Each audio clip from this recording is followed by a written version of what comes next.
In 1900, Galveston, Texas, was the wealthiest city in the American South. They had electric streetlights, grand stone cathedrals, and a booming economy. Yet they lacked the one thing that mattered: humility. On September 8th, a massive hurricane drove a 15-foot wall of water across an island sitting just 8 feet above the sea. In less than 12 hours, 8,000 people vanished. The government had intercepted the warnings but chose silence, believing their prosperity made them unsinkable. They were fatally wrong. By the dawn of the 20th century, Galveston stood as an economic titan. Situated on a narrow, exposed barrier island off the coast of Texas, it was proudly referred to as the Wall Street of the South. Its bustling port exported billions of dollars in cotton, fueling an era of unprecedented opulence. Wealthy citizens strolled along the sandy beaches in fine silk clothing, their grand avenues illuminated by the modern marvel of electric streetlights. The air smelled of salt and immense wealth. But this prosperity rested on an incredibly fragile physical foundation. The island was essentially a long, shifting sandbar. Its highest natural point was a mere 8.7 feet, or 2.65 meters, above the crashing waves of the Gulf of Mexico. Despite this obvious geographical vulnerability, the city had no protective seawall. The chief local meteorologist, Isaac Klein, shared a prevailing and deeply flawed scientific belief of the era. He confidently claimed that the shallow, gradually sloping continental shelf of the Gulf would naturally grind down the momentum of any incoming hurricane long before it could reach the shore. In 1891, he even published a widely circulated article stating that the idea of a severe storm striking Galveston was a wild and absurd delusion. One arrogant scientific report, drafted in a quiet, comfortable office, was enough to lull an entire metropolis to sleep. As Galveston basked in its own hubris, a massive atmospheric anomaly was violently churning over the warm waters of the Caribbean. At the Belen Observatory in Havana, Cuba, meteorologists possessed the most advanced understanding of tropical cyclones in the world. They meticulously tracked the developing storm and calculated its precise trajectory. It was gaining immense power and heading straight for the warm, open expanse of the Gulf of Mexico. Recognizing the catastrophic threat, the Cuban experts immediately issued urgent, red alert warnings. But those critical warnings never reached the people of Galveston. 1,000 miles away in Washington, D.C., the director of the U.S. Weather Bureau, Willis Moore, harbored a deep-seated professional jealousy toward the Cuban scientists. Driven by political pride and a systemic prejudice against foreign expertise, Morse issued a fatal administrative directive. He explicitly banned any direct storm warnings from Cuba from entering the United States communication networks. Furthermore, the U.S. Weather Bureau confidently, and entirely incorrectly, predicted that the storm would curve harmlessly northward, dissipating along the Atlantic coast. Because of a petty bureaucratic feud, the greatest natural threat in American history was effectively censored by its own government. The invisible monster continued to draw energy from the Gulf, quietly locking its sights on the unprotected island. And the citizens of Galveston continued to enjoy their sunny weekend, completely blind to the impending slaughter. By the early morning of September 8th, the atmosphere over Galveston began to warp. The sky took on an unnatural, bruised brick-red color. Massive, heavy ocean swells began pounding against the shores, despite the fact that there was barely any wind blowing across the island. These deep, rhythmic swells were the kinetic shock waves of a massive storm pushing millions of tons of water ahead of its center. It was the ocean's physical warning. But instead of evacuating, the community reacted with a deadly complacency. Thousands of residents actually flocked to the beaches, treating the spectacular, crashing waves as an entertaining weekend spectacle. They stood on the sand in their Sunday clothes, cheering and laughing as the churning water splashed against the wooden piers. Isaac Klein, the local meteorologist who had once proudly declared the city invincible, finally realized his catastrophic error. Recognizing the abnormally high tide and the shifting barometric pressure, he hitched his horse to a buggy and drove frantically up and down the beach. He pleaded with the crowds to leave the shoreline and seek higher ground immediately. But his warnings were too little, too late. Crucially, they lacked the authority of a mandatory government evacuation. People simply didn't believe the danger was real. By 3:30 in the afternoon, the situation shifted from curious to terrifying. Klein rushed back to the Weather Bureau office, understanding that a direct, catastrophic strike was now unavoidable. He drafted an emergency telegram addressed to his superiors in Washington, warning of an impending disaster. But almost at the exact moment the message was transmitted, the raw violence of the storm surged. Colossal waves smashed into the bridges connecting Galveston to the Texas mainland. The structures shattered like matchsticks, and with them, The only telegraph cables tethering the island to the outside world were violently severed. In an instant, the line went dead. The island of Galveston was officially and entirely isolated. No more warnings could come in, and no cries for help could go out. As the wind began to scream and the dark water rapidly rose through the floorboards of the coastal neighborhoods, sheer panic finally set in. Searching for safety, residents abandoned their fragile wooden houses. They fled toward the largest, most imposing brick mansions in the city, trusting in the sheer weight of the masonry to protect them from the rising tide. They locked themselves inside, breathing a sigh of relief, believing they had found absolute sanctuary. A delayed telegram in a comfortable office was enough to turn an entire island into a mass grave. The countdown was over. The hurricane had arrived. By 8 p.m., the hurricane reached its terrifying, destructive apex. Sustained winds tore blindly across the island at an estimated 140 miles per hour, or 225 kilometers per hour. The ocean did not merely rise, it invaded. A storm surge 15 feet, or 4.6 meters, high violently washed over a city that was built almost entirely to sea level. The air was no longer just wind and rain. It was a blinding, abrasive mixture of flying sand, splintered glass, and pulverized wood. But the Great Galveston Hurricane did not kill the vast majority of its victims by quietly drowning them in deep water. It killed them with brutal, blunt force kinetic energy. As the first rows of wooden beachside houses were struck by the colossal waves, they did not simply detach from their foundations and float away. They exploded. Thousands of wooden planks, iron nails, heavy steel beams, pianos, and entire roof structures were sucked directly into the churning, high-speed current. This massive collection of wreckage did not disperse. It quickly merged together, bound by the relentless pushing force of the ocean. It formed a monstrous, floating barricade, a solid debris wall stretching for miles across the island, standing 2 stories high. This wall operated exactly like a medieval battering ram. Driven constantly forward by the unstoppable force of the surging ocean and the screaming wind, the debris wall slammed violently into the next row of houses. It pulverized them on impact, instantly absorbing their wreckage, growing larger, heavier, and more lethal with every single city block it consumed. It acted as a massive, relentless meat grinder, methodically erasing the coastal city from the map, block by block. And this is where the cruelest physical paradox of the night occurred. Those residents who had fled their fragile wooden homes earlier in the afternoon to seek shelter in the grand, imposing brick mansions firmly believed they were safe.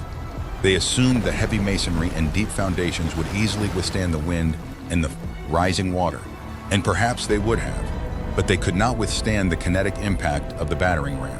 When the miles-long wall of churning timber and steel collided with the brick structures, the structural integrity of the masonry failed instantly. The thick brick walls shattered inward under the immense concentrated impact. The heavy slate roofs collapsed immediately.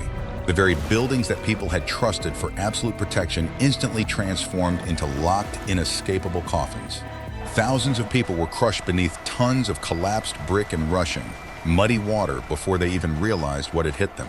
The sanctuary had become the slaughterhouse. Yet amidst the sprawling macro-level destruction of the battering ram, the true, lingering horror of Galveston was often found in the agonizing micro-stories, and none was more devastating than the tragedy at St. Mary's Orphanage.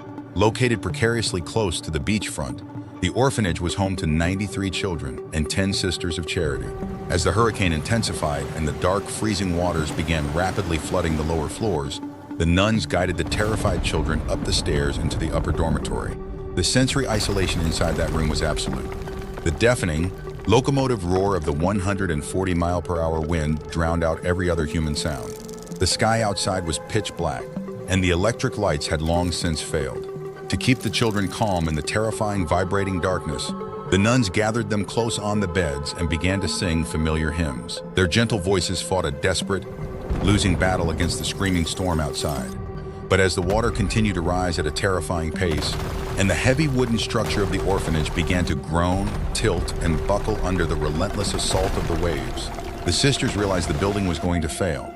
They had to make a sudden life-or-death decision. Driven by an absolute, desperate devotion to the children in their care, the nuns retrieved heavy cotton clotheslines. In the dark, working by touch alone, they systematically tied the children to their own waists, securing 6 to 8 children tightly to each sister. Their logic was rooted in profound, selfless love. If the building collapsed, the thick rope would ensure that no child would be swept away into the dark, churning water to die alone. They would stay tethered together no matter what happened. It was a decision of pure faith. But physics is entirely blind to faith. When the leading edge of the debris wall finally slammed into St. Mary's Orphanage, the entire massive building was violently sheared from its foundation. The structure collapsed instantly into the raging surge, shattering into 1,000 pieces.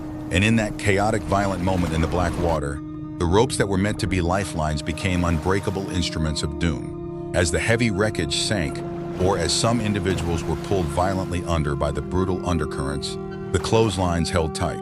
The tether ensured that the physical fate of one became the inescapable fate of all. Instead of saving them, the rope dragged them down together into the abyss. Days later, when the water finally receded, rescue workers would find the bodies of the nuns, still securely tied to the small children they had sworn to protect, buried together beneath the wet sand. Only 3 older boys from the entire orphanage managed to survive the night by clinging to a floating tree. In Galveston, deep love, heavy bricks, and blind hope meant absolutely nothing against the cold, unfeeling mathematics of the debris wall. When the sun finally rose on the quiet morning of September 9th, the storm had passed. But the true, lingering nightmare of Galveston was just beginning. The once wealthy Wall Street of the South had been physically erased. In its place was a barren, apocalyptic wasteland of splintered wood, twisted iron, and thick, suffocating mud. And buried beneath that mud lay an estimated 6,000 to 8,000 bodies. In a single violent night, 20% of the island's entire population had been completely wiped out. The immediate, pressing crisis facing the traumatized survivors was not a lack of food, nor was it a lack of shelter. It was biology. Under the blistering, humid heat of the Texas September sun, thousands of human and animal corpses began to decompose at a rapid, terrifying pace. The sickening stench of death settled over the ruined island like a heavy, inescapable blanket. If the bodies were not disposed of immediately, a massive outbreak of cholera or yellow fever would easily slaughter whoever the hurricane had spared. The city desperately needed to bury its dead, and fast. But when exhausted workers tried to dig mass graves, they discovered a grim physical reality. The island's soil was so saturated with seawater that the moment a hole was dug, it immediately filled with muddy water. The graves became shallow, foul-smelling pools. Traditional burial was physically impossible. Desperate for a solution, the authorities tried a second method. They loaded hundreds of corpses onto flat-bottomed barges, towed them out into the deep waters of the Gulf of Mexico, tied heavy iron weights to them, and threw them overboard.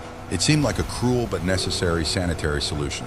But the ocean coldly rejected them. The very next morning, the incoming tide washed hundreds of bloated, decaying bodies right back onto the white beaches of Galveston. With time running out and the threat of disease reaching a critical threshold, the city officials were forced to make a horrifying, desperate decision. They ordered the construction of massive funeral pyres. All along the devastated shoreline, massive stacks of hurricane wreckage were repurposed into giant bonfires. The bodies, regardless of their past wealth or social standing, were gathered, piled high onto the wood, and set ablaze. For weeks on end, the sky over Galveston glowed with an eerie, flickering orange light, day and night.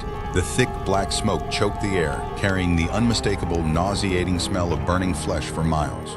The grim task of collecting and burning the rotting dead was so psychologically traumatizing that the men forced to do the heavy labor had to be continuously supplied with free whiskey by the local government.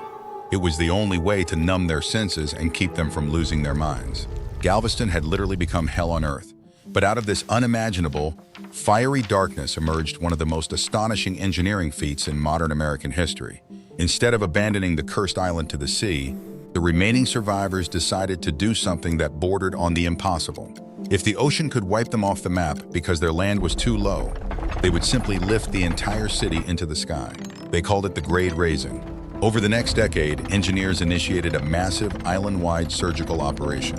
Using thousands of hand-turned jack screws, teams of workers manually lifted over 2,000 surviving buildings into the air. This wasn't just small wooden houses. They lifted massive commercial brick structures, intricately designed Victorian homes, and even the gargantuan 3,000-ton St. Patrick's Church. Once a building was suspended high in the air on sturdy wooden stilts, giant dredges pumped a thick, flowing slurry of sand and seawater from the bay directly underneath the structures. As the water slowly drained away, the solid sand remained, artificially raising the ground level of the island by up to 17 feet, or 5.2 meters, near the coast. This colossal undertaking was exactly like performing open-heart surgery on a living, breathing body. while the ground beneath them was being actively pumped full of wet sand and their houses hovered awkwardly in the air, the citizens of Galveston simply carried on with their daily lives. They walked to work, went to school, and visited their neighbors using a complex, sprawling network of temporary wooden catwalks suspended high above the mud. To ensure the sea could never claim them so easily again, they also constructed a massive solid concrete seawall stretching for miles along the vulnerable coastline. The city had been resurrected. Through sheer stubborn mechanical willpower and an unfathomable amount of sand, the people of Galveston had physically altered the geography of the earth to secure their future survival. The physical city of Galveston survived, but its golden era was permanently washed away. Despite the construction of the massive seawall and the literal razing of the island, the deep psychological scars remained. Investors, terrified by the sheer scale of the 1900s slaughter, never returned with their capital. Instead, the massive flow of southern money shifted 50 miles safely inland to a smaller, relatively unknown town. That town absorbed the economic vacuum left by Galveston and rapidly exploded into a global energy metropolis. Its name was Houston. The tragic irony of Galveston is that its physical destruction was caused by a hurricane, but its ultimate downfall was caused by a stubborn refusal to see the truth. The Great Hurricane of 1900 was not merely a random act of furious nature. It was the devastating, bloody cost of political arrogance, systemic prejudice, and administrative censorship at the highest levels of the United States Weather Bureau. If Willis Moore had simply swallowed his professional pride and allowed the expert Cuban warnings to reach the Texas coast, thousands of people could have safely evacuated by train to the mainland. An arrogant decision made in a quiet, comfortable office was enough to bury an entire city. The lesson of Galveston is written in the bones of 8,000 people, yet we continue to struggle with its meaning today. Over a century later, in 2008, Hurricane Ike barreled toward the very same coastline. While the historic Galveston seawall held strong and saved the island, the unprotected surrounding areas of the Texas coast suffered billions of dollars in catastrophic storm surge damage. Today, the military and structural engineers are actively proposing the Ike Dike, a massive, multi-billion-dollar coastal spine designed to protect the entire region from the next inevitable strike. But concrete walls can only do so much. The ultimate lesson of 1900 is that we can never truly control the violent mechanics of the natural world. But we can absolutely choose not to let our political egos, our systemic bureaucracy, and our blind hubris silence the very warnings that might save our lives.